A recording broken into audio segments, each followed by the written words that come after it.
और अहम खबर है, रूस से आई फ्रांस पर हमले की धमकी। रूसी टीवी प्रेजेंटर व्लादिमीर सोलोयोव की धमकी, फ्रांस पर परमाणु हमला होना चाहिए, ये कहा गया है उनकी तरफ से। फ्रांस को तबाह कर देना चाहिए, सोलोयोव ये कहते नजर आ रहे हैं। और खास बात यह है कि सोलोयोव की रूसी राष्ट्रपति व्लादिमीर पुतिन से काफी नजदीकी है, ये बात हर कोई जानता है। तो चर्चा में है रूसी टीवी प्रेजेंटर व्लादिमीर सोलोयोव, और वो एक बार फिर धमकाते नजर आ रहे हैं। नाटो पायलटों को जान से मारने की धमकी दे रहे हैं। पोलैंड में उड़ान भर रहे नाटो पायलट्स को मारने की सीधी सीधी धमकी दी गई है। सोलोयोव ने कहा, फ्रांस पोलैंड में परमाणु मिसाइलें भेज रहा है, फ्रांस पर परमाणु हमला कर देना चाहिए।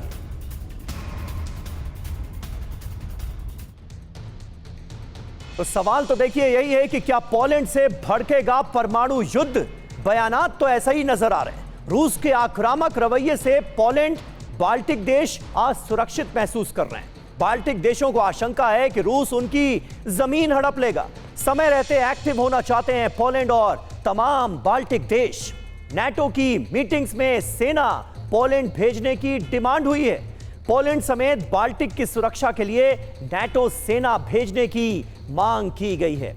अब बड़ी बात तो यह है कि नाटो देशों ने सेना पोलैंड भेजी तो रूस से मिल सकता है परमाणु जवाब, क्योंकि रूस भी पूरी तरह से तैयारी कर बैठा है।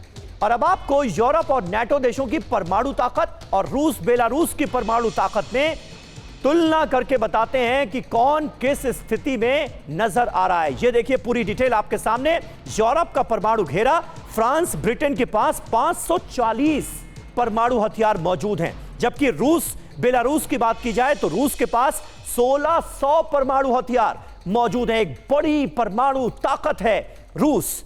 पोलैंड, बाल्टिक देशों में परमाणु हथियारों की बड़े पैमाने पर तैनाती की जा रही है। यूरोप से लगे इलाकों में टैक्टिकल परमाणु हथियारों की तैनाती रूस और बेलारूस भी कर रहे हैं। बेलारूस का रोल बहुत अहम है। ईरान और चीन से परमाणु गठबंधन भी किया गया है। वहीं यूरोप की बात की जाए तो पूरे यूरोप में मिसाइल रक्षा प्रणाली स्थापित कर दी गई है, यानी दोनों ही पक्षों की तैयारी पूरी है। दबाव बनाने के लिए परमाणु ड्रिल भी आने वाले वक्त में संभव है। वहीं यूरोप के आक्रामक रवैये से यूक्रेन में भीषण हमला भी हो सकता है, इसके भी आसार बढ़ते हुए नजर आ रहे हैं। और ऐसे वक्त में हो रही है वॉर ड्रिल। वॉर ड्रिल तो खत्म हो गई, लेकिन इसकी चर्चा थमने का नाम नहीं ले रही है। रूस बेलारूस की ड्रिल ज़पैट 2025 खत्म हो गई है।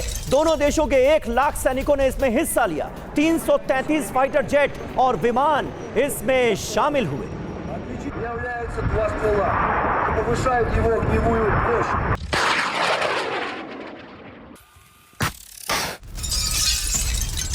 रूस बेलारूस सीमा पर हुई ज़पैट 2025 ड्रिल। 1 दर्जन से ज्यादा इलाकों में यह ड्रिल अंजाम दी गई। जल थल नभ में रूस और बेलारूस ने युद्धाभ्यास करके यूरोप को दहला दिया।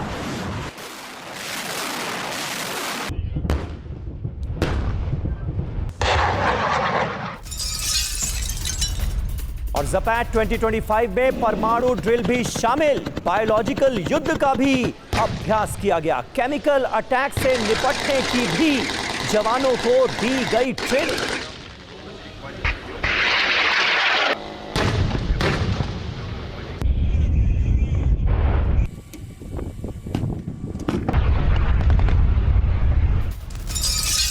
और ज़पैट 2025 में रूसी नेवी भी एक्टिव। बैरेंट्स सागर में गरजे रूसी युद्धपोत। रूसी नेवी के नॉर्दर्न फ्लीट ने किया युद्धाभ्यास।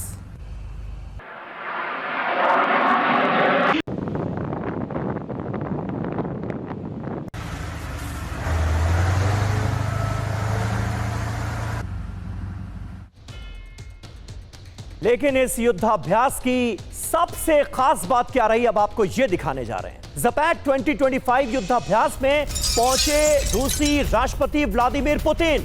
बेलारूस से लगी सीमा पर मुलिनो ट्रेनिंग ग्राउंड की ये तस्वीरें आप देखिए। बाकायदा सेना की वर्दी पहनकर ज़पैट 2025 युद्धाभ्यास का दौरा करने रूसी राष्ट्रपति व्लादिमीर पुतिन पहुंच गए। आर्मी ड्रेस के जरिए पुतिन ने नेटो देशों को कड़ा संदेश दिया है।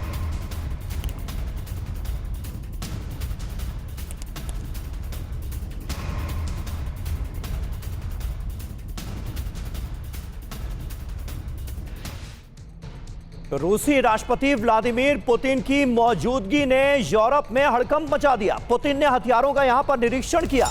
अलग अलग तरह के 405 हथियारों का प्रदर्शन उनके सामने किया गया।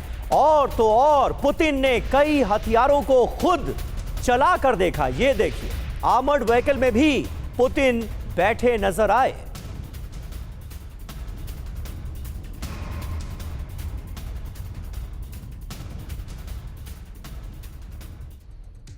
तो युद्धाभ्यास में पुतिन के आर्मी ड्रेस में उतरने के मायने क्या हैं, अब आपको यह भी बताते हैं। दरअसल एक तरह का बड़ा युद्धक संकेत नेटो कंट्रीज के लिए इन तस्वीरों में छिपा है। खबर क्या है? ज़पैक 2025 में व्लादिमीर पुतिन का पहुंचना, सेना की ड्रेस में नजर आना, हथियारों को खुद चलाकर देखा, उन्होंने आजमाया खुद। मायने इसके क्या है? तनाव के बीच नेटो को यह सीधा संदेश पुतिन ने दिया है। रूस को कमतर ना आंकने का संदेश दिया गया है। सैन्य कमांडर की अपनी छवि वो मजबूत करते नजर आए। सैन्य शक्ति के प्रदर्शन से आक्रामकता का संदेश देते नजर आए। और देखिए, इस बीच जंग के मैदान में क्या हो रहा है। नीपर में रूस यूक्रेन के बीच भीषण जंग शुरू हो गई। रूसी सेना ने यहां पर होवित्जर से गोले दागे हैं। यूक्रेनी सैन्य ठिकानों पर की गई है बमबारी। ये देखिए, रूस के हमले में यूक्रेन को भारी नुकसान की खबर।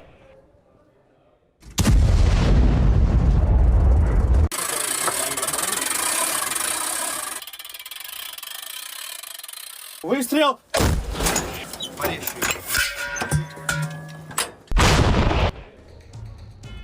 और रूस को यूक्रेन का विनाशक जवाब। सुखोई 27 से की गई भीषण बमबारी। रूसी सैन्य ठिकानों पर गिराए गए GBU बॉम्ब। रूस के असॉल्ट ग्रुप को इस हमले में किया गया टारगेट।